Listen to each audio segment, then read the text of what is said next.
Bonjour à chacun. Dans une série de plusieurs vidéos, je voudrais parler du caractère non galiléen du référentiel terrestre. C'est un point un petit peu délicat du programme de mécanique, mais tu vas voir que si on prend les choses méthodiquement, comme je dis souvent, en coupant le problème en petites tranches de saucisson, en se posant les bonnes questions au bon moment, on va réussir à résoudre les problèmes les uns après les autres.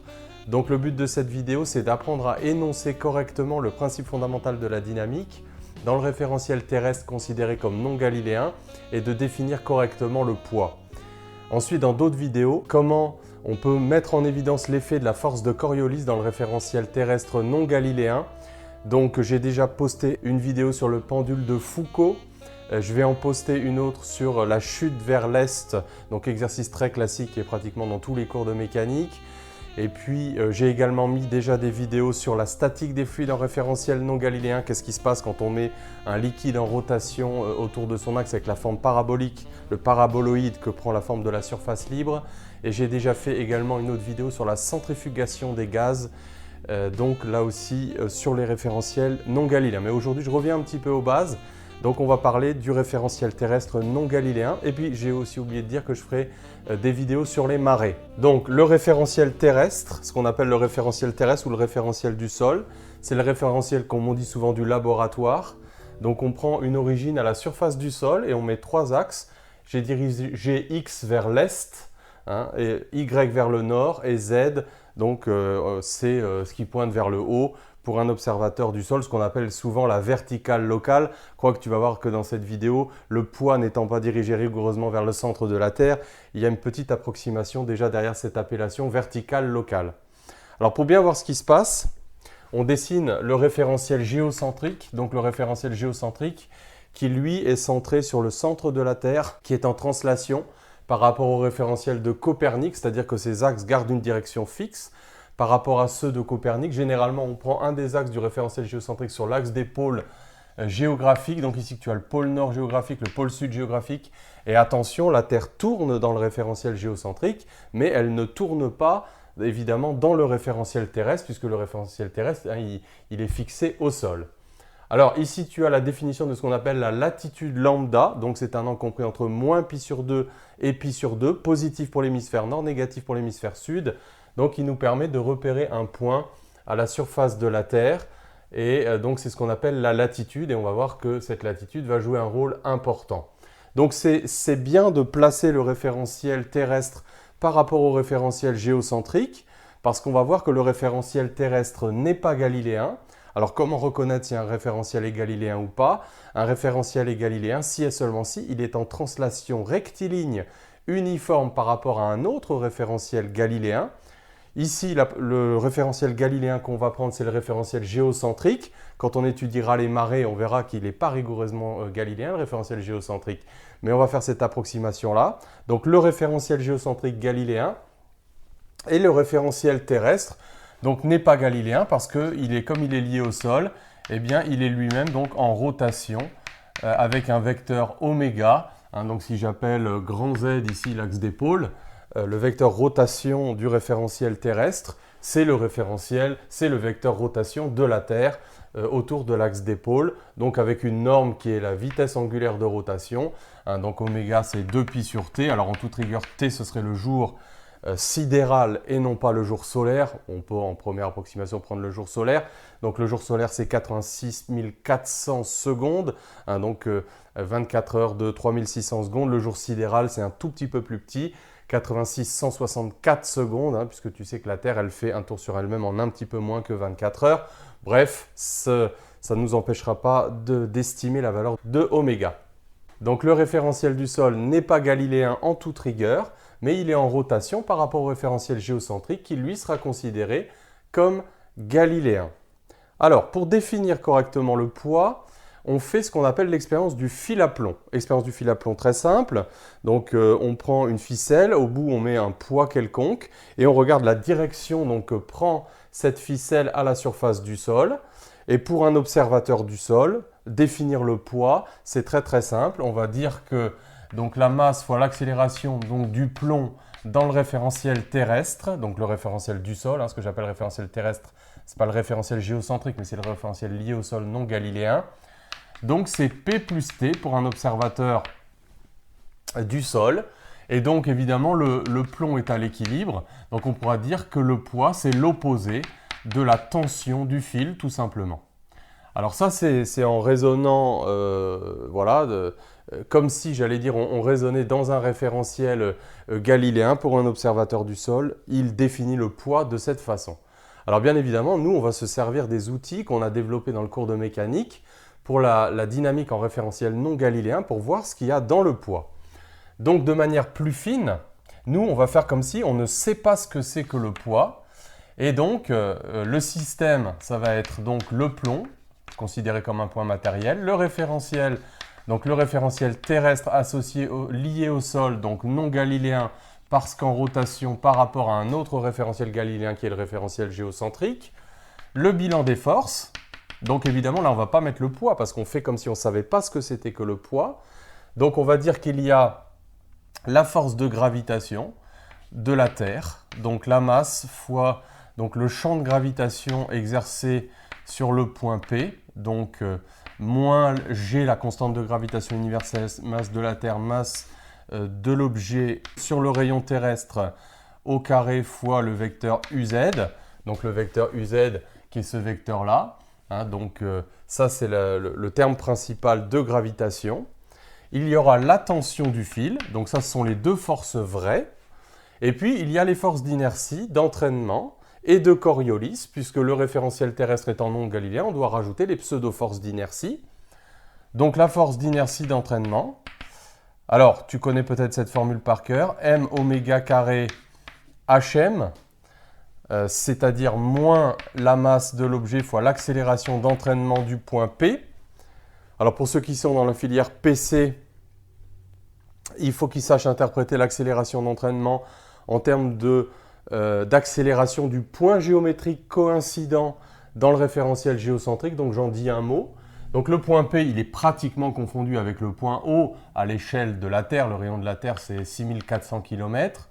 Donc le point fixe du référentiel terrestre qui coïncide avec le plomb à l'instant T. D'ailleurs, le plomb étant fixe dans le référentiel terrestre, en fait, son point coïncident va être confondu avec lui à tout instant. On regarde cette trajectoire dans le référentiel géocentrique. C'est un cercle de centre H, qui est la projection orthogonale de P, donc pratiquement de O, l'origine locale du référentiel terrestre, sur l'axe d'épaule. Et donc, le point coïncident décrit ce cercle, et donc son accélération, c'est celle d'un mouvement circulaire uniforme. Elle est centrique, pète l'accélération. Hein, donc, ça fait moins m fois moins r θ point carré. Hein, c'est souvent comme ça qu'on exprime cette accélération d'un mouvement circulaire uniforme. Et donc le vecteur unitaire, c'est le vecteur hm sur norme de hm, donc un vecteur unitaire dirigé de h vers m. Et donc r, c'est la distance hm, et θ point carré, bien sûr, c'est oméga carré. Alors je l'ai noté avec un petit oméga, on va prendre grand oméga. Donc la vitesse de rotation de la Terre autour de l'axe d'épaule. Donc tu peux éventuellement directement appliquer cette formule-là. Force d'inertie d'entraînement pour un mouvement de rotation uniforme, m oméga carré hm. Donc h, le projeté orthogonal du point P, ah oui, je l'avais appelé P, sur l'axe d'épaule. Donc voilà pour la force d'entraînement. Alors il y a aussi la force de Coriolis. Donc force de Coriolis, ça va faire moins 2m oméga, donc du référentiel terrestre par rapport au référentiel géocentrique, vectoriel la vitesse relative dans le référentiel terrestre. Donc ici, cette force va être nulle puisque le point P est à l'équilibre relatif dans le référentiel terrestre. Donc on se retrouve avec trois forces finalement, la force d'entraînement, la tension et la force de gravitation. Et donc on n'a plus qu'à écrire le principe fondamental de la dynamique dans le référentiel terrestre non galiléen. Donc la masse fois l'accélération du point P dans RT, c'est la somme des forces vraies et des pseudo-forces. Donc tu vas avoir le terme d'attraction gravitationnelle, la tension du fil et la force d'inertie d'entraînement. Et bien sûr, alors il ne reste plus qu'à exprimer la condition d'équilibre dans le référentiel terrestre. La somme des trois forces est égale à 0. Et après, il n'y a plus qu'à identifier. Donc le poids, on voit que c'est l'opposé de la tension. Donc en fait, en regroupant ces deux termes, eh bien ça c'est le poids. Donc on voit que dans le poids, P, il n'y a pas seulement le terme d'attraction gravitationnelle, bien qu'il soit, bien sûr, on va le voir, prépondérant, mais il y a aussi donc le terme associé à la force d'inertie d'entraînement, qui est donc incluse dans le poids. Et ici, on peut mettre HP, mais on peut aussi pratiquement mettre HO, où O est l'origine locale du référentiel terrestre. Donc voilà la première conclusion très importante à laquelle on aboutit. Donc dans le poids, il y a un terme principal en ordre de grandeur. Donc c'est le terme d'attraction gravitationnelle. Donc c'est ce terme-là. Donc il vaut environ 9,8 mètres seconde moins 2. Donc ce terme-là, c'est homogène à une accélération. J'ai mis la masse de l'objet en facteur. Et donc ça, c'est l'opposé de l'accélération d'entraînement. Donc c'est un terme centrifuge. Centrifuge donc qui fuit l'axe de rotation, comme à chaque fois la force centrifuge. Et donc ce terme-là, c'est un terme correctif qui va dépendre de la latitude. Et si on veut tenir compte donc que du fait que dans le poids, il n'y a pas seulement l'attraction gravitationnelle, il faut étudier l'effet de l'influence de ce terme-là en fonction de la latitude pour se rendre compte quand est-ce que le poids est maximum ou quand est-ce qu'il est minimum en fonction de lambda. Alors c'est ce qu'on va faire maintenant. Donc, tout va être résumé par un dessin. Donc le terme principal pour construire le poids, donc on a le terme d'attraction gravitationnelle, c'est le terme principal qui lui est dirigé vers le centre de la Terre. Il est dirigé de O vers T, si je mets pratiquement le point P au point O, l'origine locale du référentiel terrestre. Et puis il y a donc le terme d'accélération, d'inertie d'entraînement, donc la force d'inertie d'entraînement, si je multiplie par la masse, donc qui est un terme qui est dirigé de H vers O et qui est donc dirigé de cette façon-là. Et donc par la règle du parallélogramme, on peut construire donc le poids comme étant la somme vectorielle de ces deux vecteurs. Et donc on voit que le poids n'est pas dirigé en toute rigueur vers le centre de la Terre. Alors si on veut faire une étude un petit peu plus fine, on peut calculer cet angle epsilon ici, qui est l'angle entre justement l'axe Z, donc pour un observateur du sol, l'axe Z c'est ça, et le poids. Donc un peu paradoxalement, cela signifierait que à la surface du sol, c'est pour ça que je n'ai pas fait le dessin du fil à plomb directement dans ce référentiel-là, ça signifierait que en fait, le fil à plomb n'est pas orienté selon l'axe Z et que G n'est pas orienté selon l'axe Z en toute rigueur. Alors ça, bien sûr, bon, ça paraît... nous, généralement, ce qu'on fait, c'est qu'on oriente G selon moins l'axe Z, on met souvent G comme ça. Alors ça, c'est négliger la force d'inertie d'entraînement, parce que ça sous-entendrait que, on le voit, le poids serait dirigé de O vers T. Alors regardons un petit peu l'influence de ce terme correctif. Alors on pourrait projeter, du coup, on pourrait projeter le poids P dans la base X, Y, Z pour calculer cet angle epsilon et puis estimer, voir un peu l'effet de la latitude sur le poids. Donc, on va projeter le poids.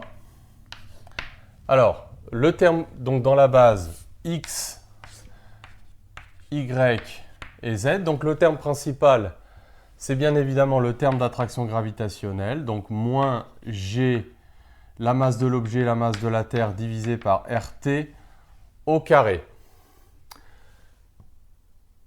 Et donc il reste à projeter maintenant M oméga carré HO dans la base X, Y et Z. Alors on voit qu'il y a deux projections non nulles en fait sur Y et sur Z, donc je vais faire un petit peu de place.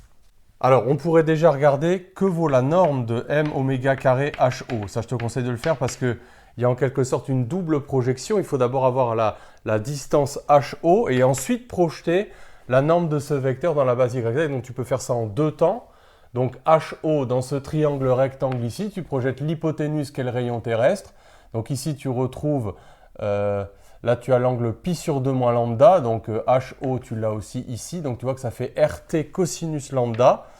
Donc la norme de ce terme-là, c'est M oméga carré RT cosinus lambda.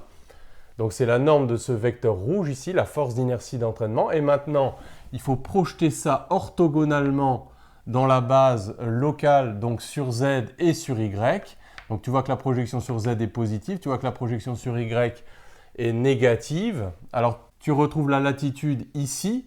Donc quand tu vas projeter sur Z, tu vas avoir un cosinus.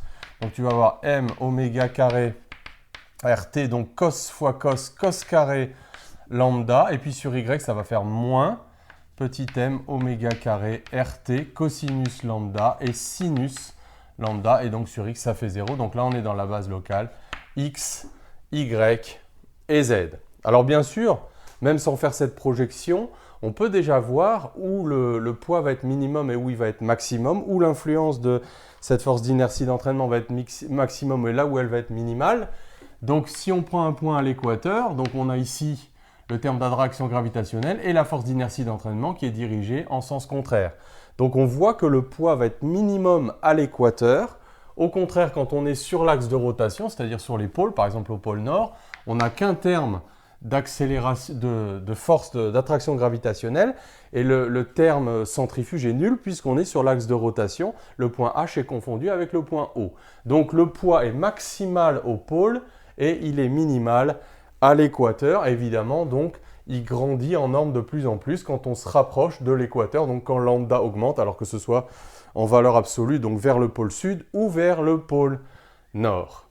On peut aussi calculer donc cet angle epsilon, tangente epsilon. Donc, quand on fait une petite construction, alors je vais peut-être refaire un petit dessin ici, parce que voilà, il ne faut pas confondre la construction du parallélogramme avec la projection du poids sur les axes.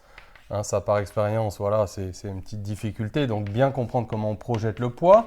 Donc, pour projeter le poids, moi, les deux composantes que j'ai là, ce sont des projections orthogonales. Hein, bien évidemment, donc la projection sur Z que j'ai, c'est ça, et la projection sur Y que j'ai, c'est ça. Donc ici, on a l'angle epsilon. Et donc, on voit que tangente epsilon, ça va faire la coordonnée sur Z divisée par la coordonnée, la coordonnée sur Y divisée par la coordonnée sur Z. Donc, tangente epsilon vaut, donc en valeur absolue, donc m oméga carré RT cos lambda sin lambda. Et donc, au dénominateur, comme on additionne un terme correctif, le terme ici est prépondérant, bien sûr au numérateur je suis obligé de le garder parce qu'il est tout seul, mais là donc je vais dire que c'est à peu près Gm mt sur RT carré, donc je peux négliger le terme correctif ici parce qu'il est additionné avec un terme d'ordre 0, donc qui est beaucoup plus grand. Donc on peut faire quelques petites simplifications et donc on va se retrouver avec donc RT cube oméga carré cos lambda sin lambda sur GMT. Alors on peut faire une petite application numérique. Donc on trouve que tangente epsilon vaut 1,6 10 puissance moins 3 sans unité. Alors bien sûr, si on voit que c'est très petit devant 1, donc on peut dire que c'est très petit, très peu différent de alpha, donc exprimé en radians. Hein, donc ça implique que alpha est très peu différent de 1,6 10 moins 3 radians et on peut convertir ça en degrés minutes d'arc parce que ça nous parle mieux les minutes d'arc, donc les 60e de degré, et ça fait 5 degrés 20 minutes d'arc. Donc cela pour une latitude de 45 degrés. Voilà, donc ça nous donne quand même un ordre de grandeur du fait que cet angle epsilon est très petit. Et donc, la plupart du temps, dans les exercices, y compris quand on traitera d'ailleurs le référentiel terrestre non galiléen comme avec l'exercice de la chute libre et la déviation vers l'est, très souvent, on te mettra un vecteur G, donc dirigé selon moins Z, avec Z, donc dirigé vers, moins Z dirigé vers le centre de la Terre. Cela signifie indirectement que l'on néglige l'influence de la force d'inertie d'entraînement. Avec tout ce qu'on vient de voir, je pense que tu peux le comprendre. Et on pourrait bien sûr aussi évaluer ce terme-là et le comparer par rapport au terme de 9,8 mètres par seconde. Donc on pourrait calculer RT oméga carré, hein, donc quand cos est maximum, c'est-à-dire quand lambda vaut 0, donc à l'équateur, ce terme correctif qui vaut environ 3,4 10 puissance moins 2 mètres seconde moins 2. Donc on voit que ce terme est très petit devant le terme principal contenu dans le poids, donc l'attraction gravitationnelle, 9,8 mètres secondes moins 2. Donc ça fait environ 0,3% de G0, hein, souvent on appelle G0 ce terme-là. Alors pour conclure cette étude, qu'est-ce qu'il faut retenir? En toute rigueur, le poids ne contient pas uniquement l'attraction gravitationnelle, mais il contient également la force d'inertie d'entraînement du référentiel terrestre considéré comme non galiléen par rapport au référentiel géocentrique. Donc ça, c'est le premier point. Ensuite, le fait que ce terme-là, très souvent, finalement, pourra être négligé parce qu'on a vu qu'au pire, c'est une correction à 0,3% de la valeur de G considérée comme étant uniquement le terme d'attraction gravitationnelle. On peut retenir aussi le fait que si on veut faire une étude fine, eh bien, le poids est minimal à l'équateur et qu'il est maximum au pôle.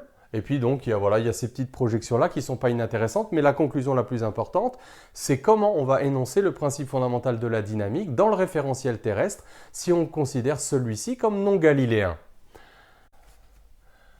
Donc finalement, si on prend un point M quelconque, donc avec un mouvement quelconque, et qu'on étudie son mouvement dans le référentiel terrestre considéré comme non galiléen, et qu'on résume tout ce qu'on a vu, eh bien voilà comment on va pouvoir écrire directement et comment tu devras savoir écrire directement le principe fondamental de la dynamique en te servant de cette nouvelle définition du poids que l'on vient de mettre en évidence. Donc tu auras la somme des forces vraies, autres que la force de gravitation exercée par le sol. Donc là, ça peut être une réaction d'un support, la tension du fil à plomb comme on vient de le voir, un ressort, peu importe, une force électromagnétique. Donc la somme des forces vraies exercées par d'autres corps sur l'objet, plus le poids, et puis donc plus la force de Coriolis, puisque dans le cas général où le point M a un mouvement à une vitesse, donc la force de Coriolis est très souvent, en fait, quand on veut étudier justement le caractère non galiléen du référentiel terrestre, c'est pour l'effet de cette force de Coriolis, donc surtout ne l'oublie pas. Et bien entendu, connaît l'expression de la force de Coriolis, donc on fera d'autres vidéos pour regarder l'effet de cette force de Coriolis, on en a déjà fait, le pendule de Foucault, en particulier, j'ai déjà mis en ligne. Et ce qui est très important, évidemment, c'est que ne pas rajouter la force d'inertie d'entraînement, parce que voilà, dans le feu de l'action, tu veux bien faire, tu dis « Ah oui, le référentiel terrestre est non galiléen », et dans le cas général, quand j'ai un référentiel non galiléen, je dois tenir compte de la force de Coriolis et aussi de la force d'entraînement. Mais n'oublie pas qu'en réalité, la force d'entraînement, elle est déjà contenue dans le poids, donc moi je t'encourage à connaître par cœur la définition du poids, donc le terme principal, qui est le terme d'attraction gravitationnelle, de loin le terme prépondérant, donc dirigé selon la verticale locale, mais aussi éventuellement donc le terme d'accélération d'entraînement, enfin c'est l'opposé de l'accélération d'entraînement plus précisément, donc le terme centrifuge ici, et puis si on te dit que G est dirigé selon moins Z, eh bien cela signifie qu'en fait ce terme-là sera négligé. Donc voilà, on se retrouvera dans une autre vidéo pour appliquer ça concrètement, voir les approximations, parce que ce qui est difficile dans les histoires de référentiel terrestre non galiléen, c'est le contrôle des approximations. Et pour ça, très souvent, ce qu'on fait, c'est que d'abord, on fait une étude dans le référentiel terrestre considéré comme galiléen, et en fait, l'effet de la force de Coriolis est un effet de perturbation par rapport à cette situation-là. Et donc, voilà, la physique, c'est l'art de contrôler les approximations, et c'est ce qu'on verra dans la suite. Alors, je te dis à bientôt.